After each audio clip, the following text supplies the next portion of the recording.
Today's video ngayon, ayan, pumunta ako ng palengke ngayon. Inagahan ko talaga para abutan ko yung mga sariwa, yung mga paninda nila.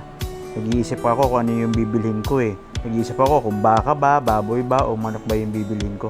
Pero ang naisipan ko, magsinigang ako ng buto-buto ng baboy. Nako, napakasarap nun. Parang natatakam tuloy ako nung binibili ko yan. Kaya ayan, binili-bili ko na yung mga sangkap. Bumili nga pala ako ng halos 2 kilo niya na may mga buto-buto kasi sabi ko yung mga matitiran niya na buto-buto ipapakain ko dun sa mga alaga kong aso. Mahilig kasi sila sa buto.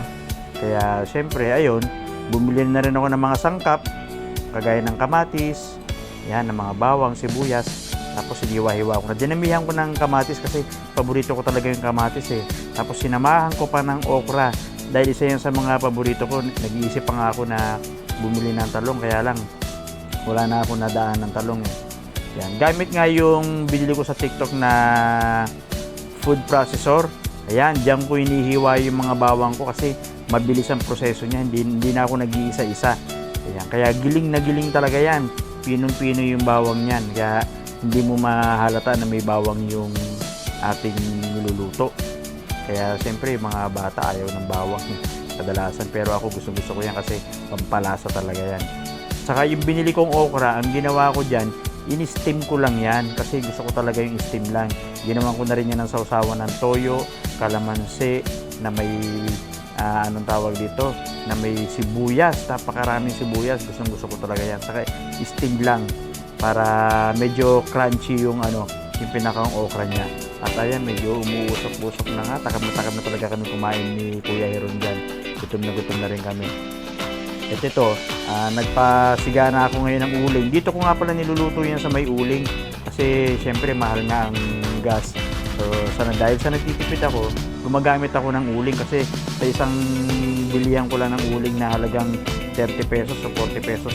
Hanggang maluto mo na yan, hanggang 3 hours mo nang pakulo yan bago maubos yung uling na yan. At ayan na nga, kumukulo na nga yung ating nilulutong sinigang, no?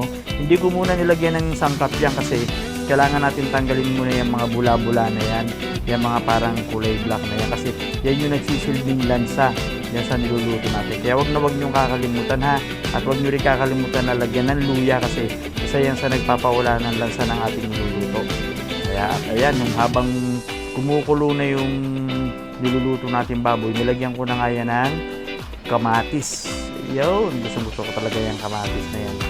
Actually, yan talaga ang pinakapaborito ko din, yung kamatis eh.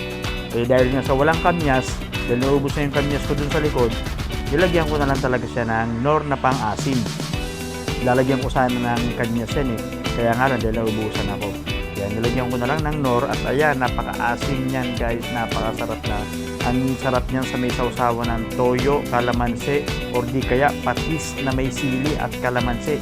Nakaw, napakahilig. Yung mga na mahilig sa maanghang, yun ang gawin nyo, napakasarap talaga. At ito na nga, luto na, umuusok-usok pa. Iniwalay ko talaga yung mga baboy na yan para hindi masyadong maluto dun sa pinaglulutuan kong uling. Kasi may mga tira pa yung uling na yan eh. Kaya hindi, tinanggal ko yan dyan para hindi na masyadong ma-overcook.